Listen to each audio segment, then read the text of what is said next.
بسم الله الرحمن الرحيم الحمد لله رب العالمين والصلاة والسلام على نبينا محمد وعلى آله وأصحابه وسلم تسليما مزيدا ثم أما بعد خطر كرام السلام عليكم ورحمة الله وبركاته.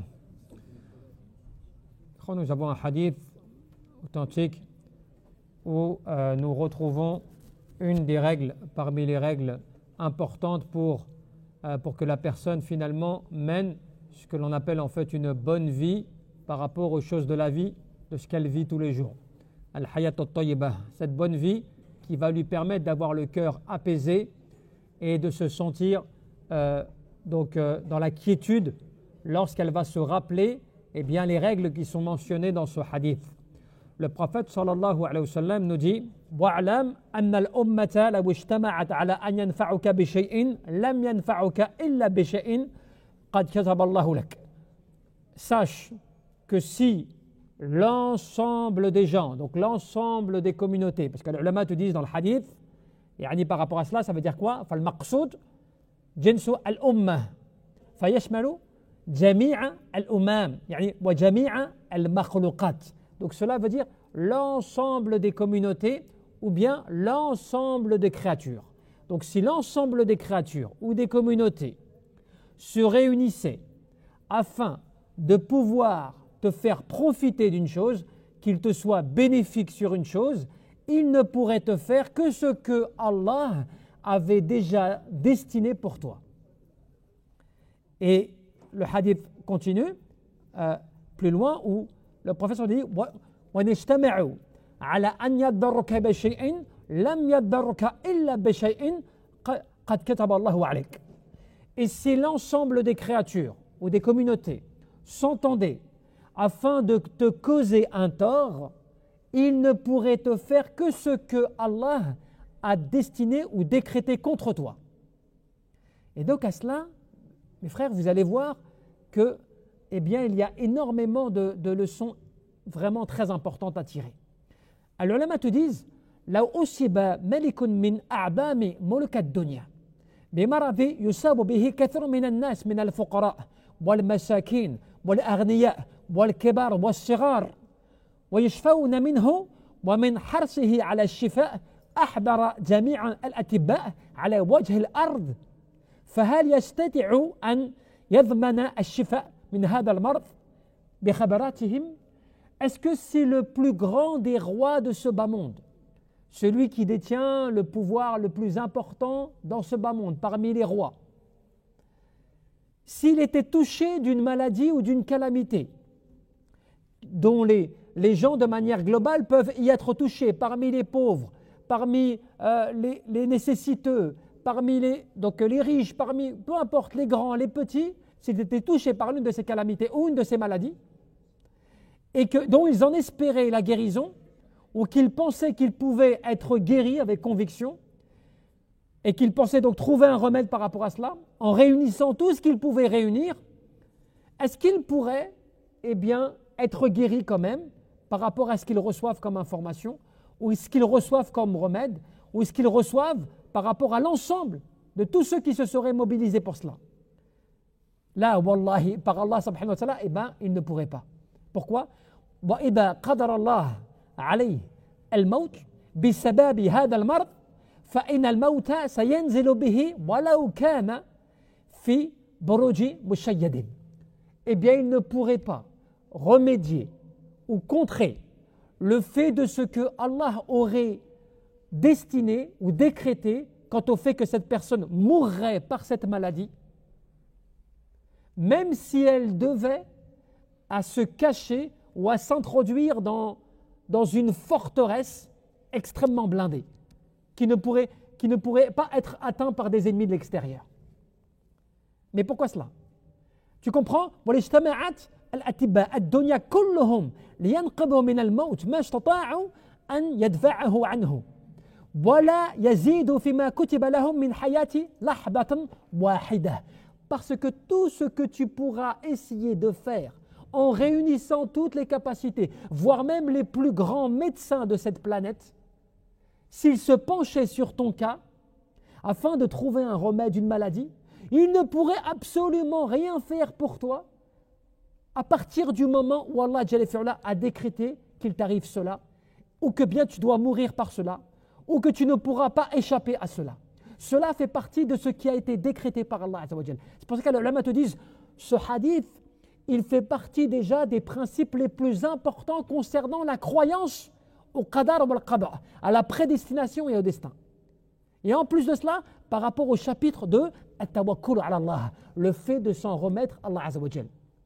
Et tu verras que l'ensemble des gens et des personnes et des êtres humains, souvent, ils sont mal, ils sont dans le souci, l'angoisse, la détresse, la déprime. Ils délaissent des fois les choses utiles qui peuvent être utiles pour eux, dans l'au-delà, des choses comme cela, à cause du fait de la crainte de ce qu'ils pourraient subir ou de ce qu'ils pourraient perdre ou de ce qu'ils pourraient manquer de ces affaires mondaines. À cause de cela, eh bien, ils oublient l'essentiel et ils s'adonnent à des choses, quitte à ce que ces choses leur causent du tort. Mais pourquoi ? Parce qu'ils ont peur de ce qu'ils pourraient manquer, de ce qu'ils pourraient leur échapper, en oubliant qu'il n'y a rien qui ne puisse te toucher ou rien qui ne puisse t'échapper si ce n'est de par la volonté d'Allah subhanahu wa ta'ala. Et lorsque la personne elle vit avec cela dans son cœur, en se rappelant ses fondements, eh bien forcément son cœur s'apaise. Mais pour cela, ce n'est pas simplement des paroles, ce n'est pas simplement tu dis je crois en Allah. Automatiquement tu dois faire fonctionner l'œuvre du cœur. Et c'est comme ça que l'imam Ahmed, quand tu lui as posé la question, mais qu'est-ce que at-tawakkul ala Allah? C'est quoi le fait de s'en remettre à Allah Azza wa Jal? Qu'est-ce qu'il a dit? Alam al-qalb, c'est une œuvre du cœur. C'est-à-dire que c'est ton cœur qui va déterminer, eh bien, que tu es confiant, que tu crois en Allah, que tu espères d'Allah, qu'il n'y a rien qui ne puisse se passer dans ta vie, en bien ou en mal, si ce n'est par la volonté d'Allah. Et à partir de là, quand tu réfléchis avec cela, que ton cœur, il œuvre pour cela, eh bien, crois-moi que là, automatiquement, ta vie, elle change. Comme dans le hadith, tu deviens tel l'oiseau qui, le matin, il quitte son nid, le ventre vide, et il revient rassasié. Pourquoi ? Parce qu'il dépend d'Allah. Et donc, Allah Jalla fi'ala subvient à ses besoins. Et toute la subsistance dont nous avons dans ce bas monde, elle est déjà décrétée. Tout ce qui vous est décrété en termes de subsistance est dans les cieux. Et cela ne vous manquera pas, obligatoirement. Donc cela veut dire quoi ? Cela veut dire que tu peux te déterminer comme tu veux à vouloir obtenir la plus grande des richesses, te dépenser en termes de je ne sais quoi, réunir le maximum de personnes pour essayer de devenir je ne sais quoi dans ce bas monde, tu n'y arriveras pas. Ou en tout cas, tu n'arriveras pas à ce que tu veux si Allah Jalla fi'ala ne l'a pas décrété pour toi.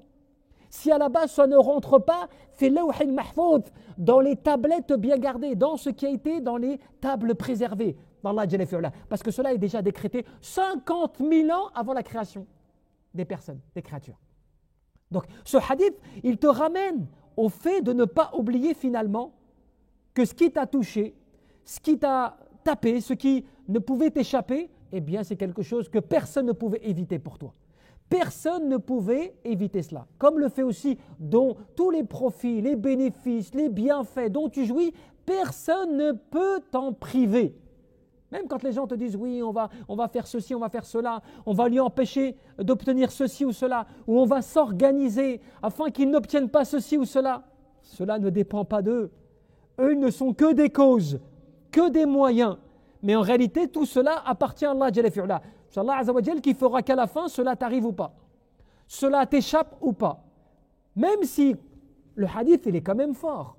Puisque le prophète sallallahu alayhi wa sallam te dit l'ensemble des communautés, ce qui veut dire l'ensemble des créatures s'ils s'entendaient, minal jinn wal ins, parmi les djinns comme les êtres humains, s'ils s'entendaient pour quelque chose, quant au fait de te causer un tort ou bien de te faire un bien, ils ne pourraient rien, si ce n'est que d'abord cela est décrété par Allah Jalla fi'ala.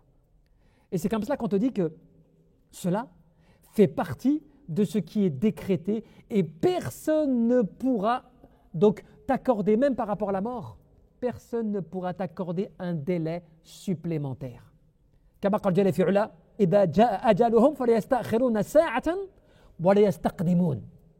Lorsque la fin doit arriver à une personne, à l'un d'entre eux, rien ne peut, pas une heure ne peut être avancée ou retardée concernant la mort. وَلَنْ يُؤَخِّرَ اللَّهُ نَفْسًا إِذَا جَاءَ أَجَلُهَا وَاللَّهُ خَبِيرٌ بِمَا تَعْمَلُونَ. Allah Jalla fi'ala n'accorde plus de délai supplémentaire lorsque le décret ou la finalité d'une âme est arrivée à terme. À partir de là, tu peux faire ce que tu veux, eh bien, ça ne changera rien. فَلَا يَسْتَطِعُ أَنْ يُقَدِّمَ وَلَا يُؤَخِّرَ لِنَفْسِهِ شَيْئًا. Tu ne peux rien avancer, ni même rien retarder en quoi que ce soit te concernant. وَلَا يَسْتَطِعُ أَحَدٌ مِنَ الْمَخْلُوقِينَ أَنْ يُقَدِّمَ لَهُ شَيْئًا فِي هَذِهِ الْحَالِ. Et quand des fois tu te dis, telle personne, elle est partie à tel endroit et il lui est arrivé cela. Ou telle personne devait être là et finalement elle n'est pas venue et elle a échappé à cela. Et tu te dis après toi, subhanallah, si elle avait été là, il serait arrivé ceci. Si elle n'était pas partie là-bas, il ne lui serait pas arrivé cela. Si elle n'avait pas pris tel avion, eh ben, elle n'aurait pas vécu telle chose ou telle chose. Tout cela, en fait, sont des choses qui montrent en nous notre manque de connaissance, eh bien, déjà avant tout, bien sûr, du tawhid, de l'unicité d'Allah, mais en plus de la connaissance de al-qada wal-qadar, du décret et de la prédestination d'Allah. Tu peux faire ce que tu veux, secouer ciel et terre pour croire que toi tu vas arriver à quelque chose alors que ce n'est pas le cas. Certaines personnes, elles vont faire des choses graves, des péchés graves pour essayer de s'enrichir en pensant que grâce à cela, eh bien, elles vont remplir leurs poches, qu'elles vont devenir plus riches, qu'elles vont obtenir de plus grands bienfaits et des choses comme cela. Donc elles commettent des actes graves, quitte à mettre leur vie en danger, parce qu'elles se disent mais c'est un moyen pour nous qui nous permet de nous enrichir. Alors que tu sais, là, tu ne fais que te mettre en risque et commettre des choses graves qui ne vont te faire obtenir que ce qui était déjà à la base prévu pour toi, par un moyen illicite ou licite. Comme de la même manière, tu as quelqu'un qui va travailler normalement sans faire plus, eh bien, il ne va pas pouvoir augmenter ou diminuer ce qu'il fait de par le fait que c'est déjà décrété qu'il est que cela. Et cela est valable pour tout. Lorsque tu te maries, c'est pareil, c'est décrété cela. Tu peux rencontrer 50 femmes et il se peut que dans les 50 femmes, il n'y a aucune femme avec qui tu vas te marier. Parce qu'à la base, ce n'est pas prévu que tu te maries maintenant. Et toi, tu ne vas pas comprendre. Mais je ne comprends pas. Pourtant, j'en fais des rencontres. Pourtant, je discute avec les gens. Pourtant, je fais des causes. Pourtant, je ne comprends pas. J'invoque Allah Azza wa Jal et il n'y a rien qui se passe. Je n'arrive pas à concrétiser. Je n'arrive pas à arriver à la fin de mes souhaits, des choses comme cela. Eh bien, tu te rends compte que tu n'as pas pouvoir et que personne n'a pouvoir par rapport à cela, si ce n'est Allah Jalla fi'ala. Donc, il y a un manque. En quoi? Ya Allah, si tu ne me donnes pas maintenant ce dont j'ai le plus besoin, alors que je t'implore, c'est qu'il y a une raison. Il y a une sagesse qui me dépasse, que je ne comprends pas. Mais puisque je ne la comprends pas, parce que je suis faible, ma foi, ma raison, elle est trop faible pour essayer de comprendre ce qui peut se passer derrière cela. Donc, qu'est-ce que je dois faire? Je dois patienter et être confiant et me rassurer que Allah Jalla fi'ala sait parfaitement ce qu'il y a de meilleur pour moi. Comme il sait parfaitement ce qui peut me causer du tort. Il le sait. Donc, ma crainte n'est pas le fait de dire non, je n'ai pas ceci, je n'ai pas réussi à avoir cela, je n'arrive pas à faire ceci. Ma crainte, ce n'est pas cela normalement. La crainte, c'est de dire oh Allah, j'espère par mes invocations que tu me préserves le meilleur, du meilleur, que tu me préserves pour le meilleur, ou bien que tu me préserves du mal. Que tu me préserves pour le meilleur, pour ce qu'il y a de meilleur pour moi, donc à ne pas avoir les choses maintenant, ou bien si je n'ai pas cela, c'est parce qu'il y a un mal dont tu veux me préserver, donc de cela, eh bien je l'accepte. Je l'accepte. Et c'est là que tu verras que cette caractéristique, les ulama te disent quoi? Les ulama al-kibar, les grands savants, ils te disent cela rentre dans le domaine de l'iman billah jalla fi'ala, dans la foi en Allah azza wa jal, mais ça rentre même parmi les plus hauts et les plus grands piliers de la foi. Pourquoi? Parce que c'est le pilier des prophètes et des envoyés qui étaient envoyés à leur peuple avec une mission, avec une obligation, avec un devoir, et ils n'avaient pas de résultat annoncé. Tu vas aller prêcher, tu vas aller porter la parole d'Allah, tu vas aller faire ce que tu dois faire, ce qui t'est commandé, mais tu n'as pas de réponse, tu n'as pas encore de résultat quant au fait de est-ce qu'ils vont accepter ou pas, est-ce qu'ils vont te suivre ou pas. Est-ce qu'ils vont obéir ou pas? Est-ce qu'à la fin, tu vas réussir ou pas ta mission? Cela, tu ne le sais pas. Donc, ça va nécessiter quoi du prophète et de l'envoyé? De patienter et d'avoir une totale confiance en Allah Azza wa Jal. Et quand tu vas me dire, non, mais les prophètes, c'est pas comme nous. Ils étaient rassurés quand même, ils avaient des garanties, ce qui faisait qu'ils étaient comme ils étaient. Eh bien, cela est faux. puisque le prophète sallallahu alayhi wa sallam, lorsqu'il était chez lui avec son épouse Aïcha radhiyallahu anha, et qu'il voyait des nuages qui se formaient dans le ciel, eh bien il commençait à faire les 100 pas dans sa maison. Les 100 pas. Et son épouse lui dit, Ya Rasulallah, pourquoi est-ce que tu fais cela comme cela? Je te vois inquiet, je te vois stressé par le fait que tu marches dans la maison sous forme d'inquiétude. Parce qu'il disait, parce que je crains que les nuages que je vois soient le châtiment d'Allah qui vient de par le fait que mon peuple ne veut pas m'écouter, ne veut pas m'obéir. Et que Allah, eh bien, exterminerait ainsi mon peuple, comme cela est arrivé pour des peuples précédents. Donc s'il avait la garantie, s'il avait l'assurance, il était certain qu'il serait protégé, eh bien il n'aurait pas réagi comme cela. Et il y a beaucoup d'ahadiths qui te démontrent que le prophète, il était dans l'inquiétude, la crainte pour sa communauté. Il avait peur que finalement sa communauté ne soit pas pardonnée, ne soit pas guidée, ne soit pas excusée. Même Allah, dans le Coran, il avait annoncé que s'il n'y avait pas parmi les croyants des croyants qui demandent pardon à Allah, ou que le prophète n'était pas parmi eux à demander pardon, eh bien le châtiment serait tombé. Donc al-istighfar avait été une cause pour les croyants et pour le prophète, que le châtiment ne descende pas sur eux. Donc ce qui veut dire qu'il n'y avait pas de garantie. Donc c'est là que tu comprends la foi, comment elle est importante. Et c'est là que tu comprends à quel point que tant que tu ne vas pas développer les piliers de la foi, arkan al-iman, de croire en Allah, en ses anges, en ses livres, en ses envoyés, au destin qui soit bon ou mauvais, au jour de la résurrection, donc de la vie après la mort, et au destin qui soit bon ou mauvais, tant que tu ne vas pas développer cela, ces piliers-là dans ton cœur et de les comprendre avec connaissance, bil-ilm, et de les mettre en application, bil-amal, eh bien forcément, on va pratiquer notre religion avec nos prières, avec notre jeûne, avec notre zakat, avec nos sadaqat, mais dès qu'il y a quelque chose, un coup de vent qui te touche, hop, tu es déstabilisé. Déjà, tu n'acceptes plus, c'est fini, tu ne comprends pas. D'accord, c'est comme ça. Tu veux te marier? Imagine comment Allah, il ne t'éprouve pas, il est bon avec toi. Tu sais pourquoi il est bon? Parce qu'il pourrait te terrasser. Tu sais comment? Tu désires quelque chose, il te met sur le chemin de cette chose, il t'ouvre les portes à cette chose, alors toi tu t'y engages, tu y crois, et puis après il te montre des choses qui sont positives, des signes positifs, comme quoi c'est bon, tu vas arriver à la finalité de cette chose, et à la fin il t'en prive. Imagine. Et il fait cela comme ça par beaucoup de choses. Après, tu vas te marier, tu rencontres une personne, et puis l'amour rentre dans ton cœur, et puis tu t'y attaches, tu es prêt à te marier, c'est bon, tu es engagé, allez, tu es arrivé jusqu'au bout. Et juste à la fin, changement, bête de la personne a chance, elle ne veut plus se marier avec toi. Voilà. Eh bien, si t'arrivait cela à chaque fois, tu serais terrassé, tu serais par terre, tu pourrais même plus te lever. Mais Allah te préserve quand même. Parce que tu fais des choses et il ne te met pas comme cela à l'épreuve des choses comme cela, où tu es tenté. Il t'emmène au bout de ce que tu espères et à la fin, il t'en prive. Quand même, il te préserve. Il t'éloigne quand même de t'engager trop loin. Il te donne des choses comme cela quand même que tu désires. Et puis quand tu n'as pas ce que tu veux, à côté, il te donne autre chose qui te fait plaisir. Tu as un manque et en même temps, il te compense avec autre chose. Toujours pour garder ton équilibre, pour ne pas que tu désespères, pour ne pas que tu crois que tu fais partie des personnes éloignées, désespérées comme cela. d'Allah Jalla fi'ula. Donc cela fait partie de la foi en Allah Jalla fi'ula. Et c'est pour ça que le hadith, à la fin du hadith, le prophète sallallahu alayhi wa sallam termine par une parole très importante, rafi'at al-aqlam wa jafati as-suhuf, parce que la plume a été levée et les feuillets ont séché. Qu'est-ce que cela veut dire? Cela veut dire que ce qui a été décrété par Allah Jalla fi'ula ne changera pas. Ce qui a été destiné et décrété par Allah Azza wa Jal ne sera pas modifié, ne pourra pas être modifié, ne pourra pas être changé. Alors toi tu vas me dire oui mais il y a des hadiths qui mentionnent comme quoi eh bien l'être humain peut augmenter sa vie ou bien cette vie peut être diminuée par telle ou telle chose. Eh bien les ulama te disent par exemple يعني مقادير كتبت قبل أن يخلق الله عز وجل السماوات والأرض ب50,000 سنة. Allah Jalla fi'ala, il a tout destiné, tout décrété déjà 50 000 ans avant de créer les cieux et la terre. Subhanallah. T'imagines 50 000 ans avant, Allah Jalla fi'ala a déjà tout décrété, de tout ce qui va se passer, du début à la fin, pour toute chose, pour toute création. إلا أن كلا مسير لما خلق له ولا يمكن لأحد أن يغير مما كتب الله له.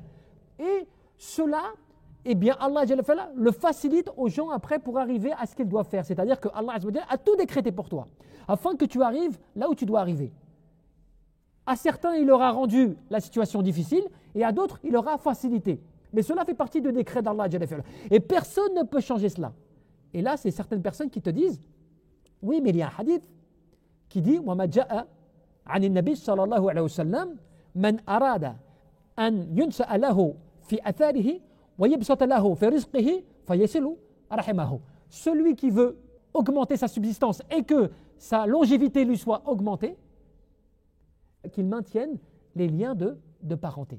Qu'il maintienne les liens de parenté. Donc les ulama t'ont dit, certaines personnes te disent oui, mais cela veut dire que comme quoi, si la personne faisait un effort comme cela, eh bien ça pourrait lui augmenter sa vie, ça pourrait lui augmenter son taux de vie. Par le fait de ce hadith, on mentionnait cela. Eh bien les ulama te disent quoi? Les savants ont divergé par rapport à cela. Ils ont divergé quant au fait de savoir est-ce que le maintien des liens de parenté fait véritablement augmenter la vie ou pas. Et ils te disent certains ont dit oui, le fait de maintenir les liens de parenté par exemple va augmenter le taux de vie de la personne.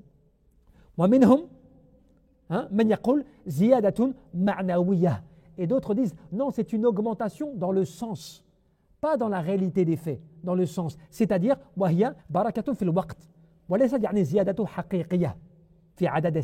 c'est plutôt la bénédiction par exemple qui va être accordée dans le temps de la personne. Ce n'est pas une augmentation de sa vie à proprement parler. Mais quand tu réfléchis, même si tu t'arrêtes sur l'avis des savants qui disent c'est une augmentation de sa vie, eh bien les savants te disent même le fait qu'ils maintiennent ces liens de parenté et que ces liens de parenté augmentent ses années de vie, eh bien cela avait déjà été décrété par Allah Azza wa Jalla. Parce qu'il n'y a rien qui ne puisse échapper à Allah.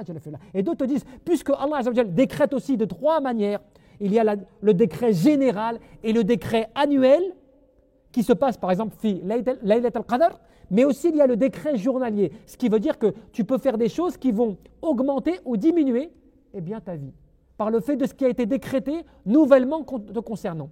Mais il y a des choses qui ne changeront jamais.